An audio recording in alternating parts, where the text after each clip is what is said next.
Salut à tous, ravi de vous retrouver pour cette toute nouvelle vidéo qui est le prolongement de notre sujet sur le détourage. Aujourd'hui, je vais vous montrer sur mon écran quels sont les différents outils que vous allez pouvoir utiliser sur le logiciel Photoshop. Alors, comme dit, il y en a plusieurs. Moi, personnellement, je crois qu'il y en a deux ou trois. Moi, je n'utilise qu'un seul, c'est l'outil Plume. Il me convient très bien. Mais, comme dit dans la vidéo précédente, tout va dépendre le but dans lequel vous faites votre détourage. Alors, vous allez pouvoir voir et utiliser tout ce que je vais vous montrer aujourd'hui et décider lequel qui vous convient le mieux pour votre détourage. Alors, sans plus attendre, sans perdre plus de temps, je vous donne rendez-vous tout de suite sur mon écran. Alors ici, on va avoir l'ensemble des outils de détourage sur Photoshop. Alors, il faut savoir que vous en avez trois. Vous avez le lasso, juste en dessous, vous avez la baguette magique et juste ici, vous avez l'outil Plume. Alors, on va d'abord regarder l'outil lasso. Bien que l'outil lasso et l'outil Plume sont assez semblables, sauf à une petite différence près. Vous faites votre détourage par point. Donc du coup, quand vous faites votre détourage, vous pouvez zoomer aussi sur l'image quand vous voulez détourer les petits détails comme les mèches de cheveux qu'elle a. Ça peut aider, en zoomant sur l'image, ça peut aider à faire un détourage assez propre quand vous êtes à main levée. Donc du coup, on va faire un premier point ici. Après vous partez, moi je pars d'ici, mais vous n'êtes pas forcément obligé de partir par d'ici. Vous pouvez partir par sa tête ou par son bras, son coude, comme vous voulez. Donc du coup, moi je pars ici. Et comme vous voyez, avec l'outil lasso, j'ai ce petit trait là qui me permet de voir comment je suis positionné, comment positionner mon point suivant par rapport au point précédent que je viens de faire. Donc du coup, j'arrive à bien me caler sur sa robe. Et du coup, ça se passe comme ça, c'est par point. Vous faites votre détourage par point quand vous utilisez l'outil lasso et Plume. Donc du coup, je fais un point ici. Comme vous voyez, j'arrive à bien suivre les détails de ses habits. Donc voilà. Donc je continue sur sa main.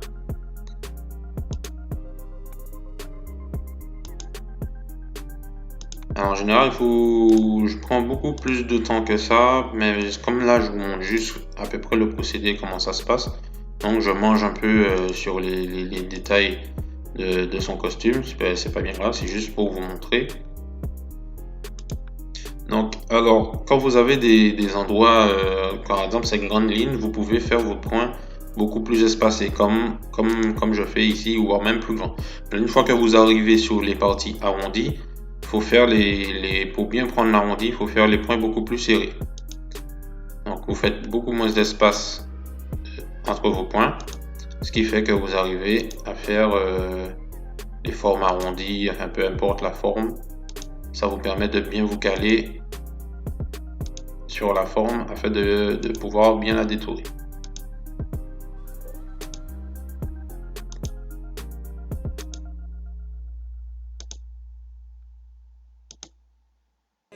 Donc voilà, une fois comme arrivé aux petits détails, comme j'ai dit, vous pouvez zoomer si vous voulez, mais on va pas le faire. On va juste garder l'image comme ça. Du coup, je vais accélérer la vidéo pour pouvoir arriver à la fin du détourage pour vous montrer comment ça se passe pour l'étape suivante.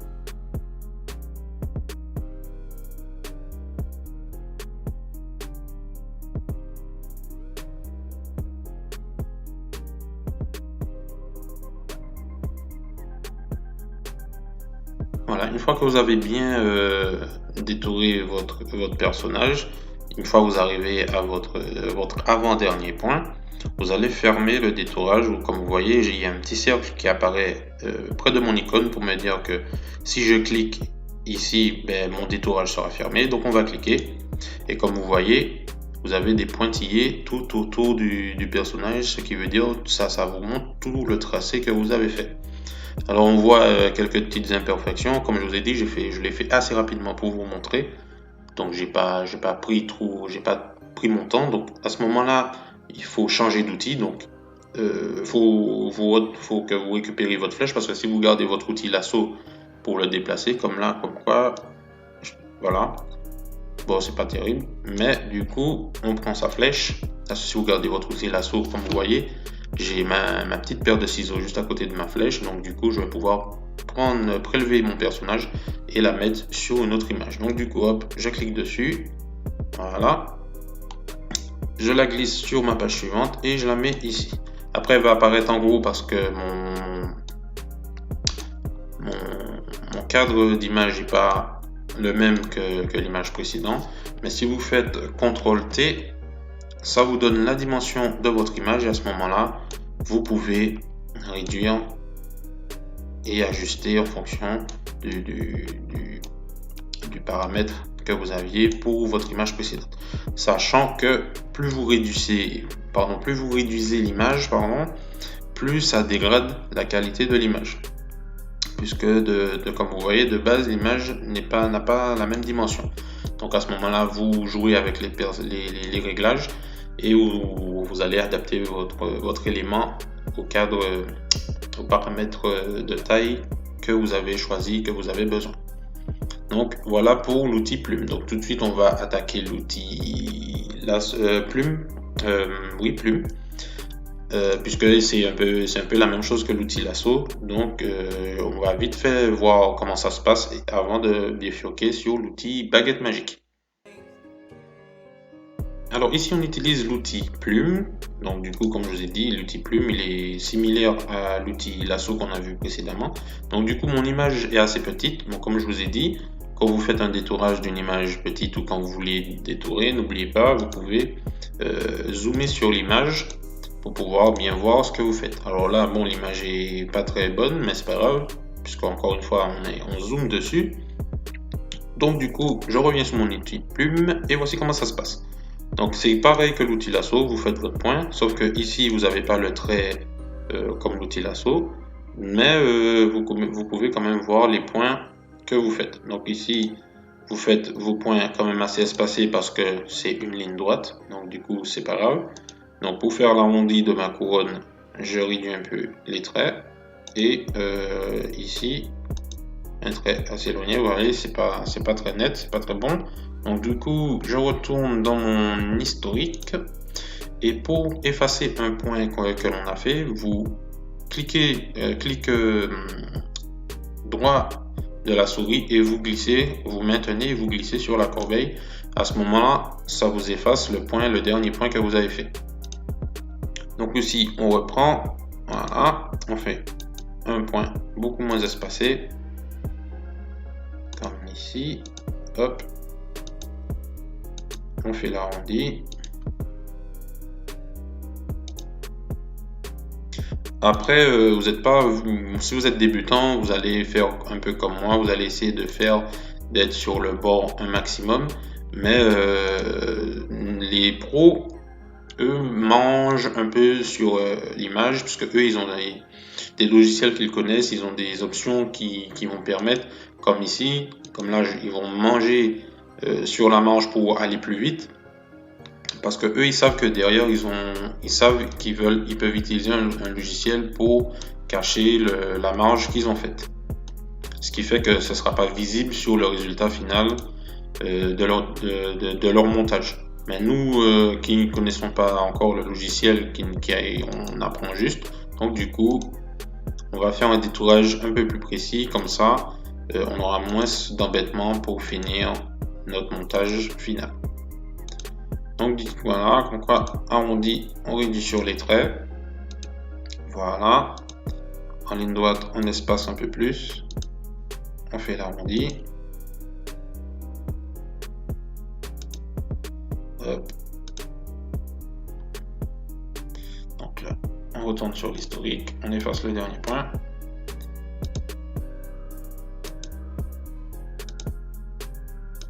Hop, comme là on a une belle ligne droite, on va essayer de le fermer.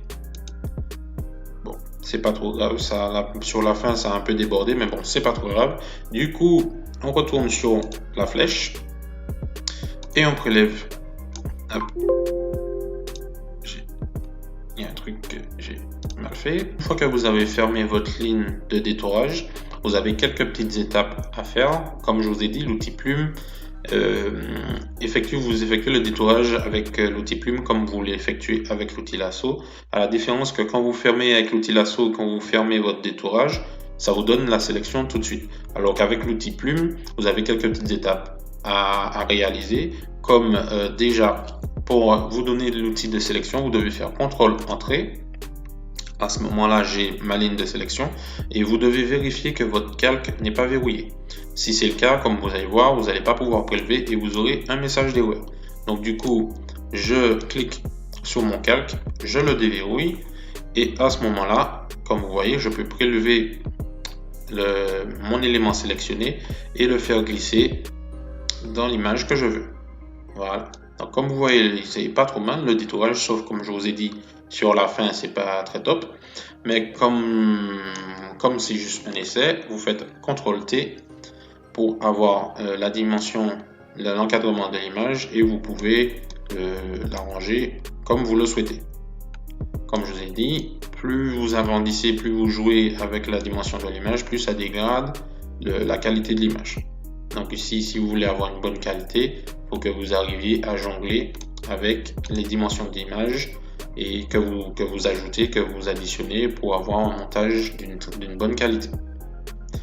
Et pour finir, on va voir l'outil baguette magique. Donc du coup, j'ai mon image. Je clique sur baguette magique ici. Si vous l'avez pas, si vous n'avez pas cette icône ici, vous faites clic gauche sur la quatrième icône et vous allez voir, ça va vous proposer normalement deux façons de faire. Donc vous avez la sélection rapide et vous avez justement l'outil baguette magique. Donc du coup, je clique sur mon image et comme vous voyez, ça me donne déjà un détourage à peu près par rapport à l'élément sur lequel j'ai cliqué.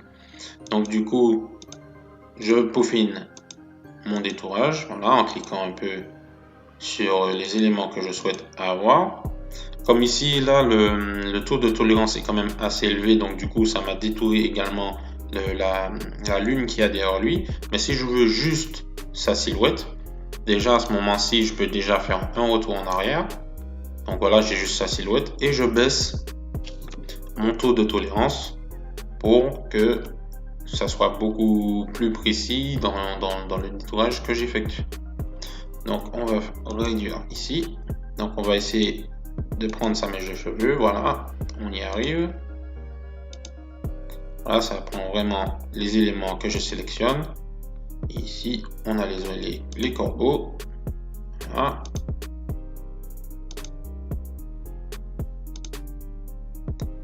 Donc on va essayer de sélectionner tous les corbeaux qu'il y a sur le fond blanc. On va essayer d'en prendre ceux qui sont dans le côté sombre sans détourer autre chose. Donc on va voir. Voilà. Pour le moment ça marche. Hop. Donc on supprime. On va essayer de prendre celui-là. Non plus.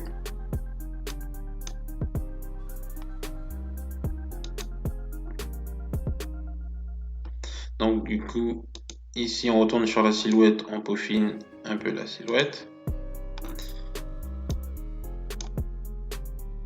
Voilà. Donc on va essayer de supprimer déjà le détourage des yeux.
pouvez également zoomer avec la baguette magique pour pouvoir effectuer votre détourage correctement. Donc ici, comme on peut voir, j'avais des petits détails à effacer. Ici, on voit que la mèche de cheveux n'était pas complètement sélectionnée. Donc du coup, on la sélectionne. D'où le fait de ne pas avoir peur de faire un zoom pour pouvoir voir correctement en détail le détourage, votre détourage. Donc du coup, ici, on va essayer de prendre cette mèche de cheveux qui n'est pas totalement sélectionnée. Ici, on va retravailler les bordures. Voilà. Ici, c'était pas correctement sélectionné, donc on va le faire. Voilà. Ces petits détails, mais c'est juste pour vous montrer ce que vous pouvez faire. Pareil ici pour les oiseaux. Bon, c'est pas top, donc on va supprimer.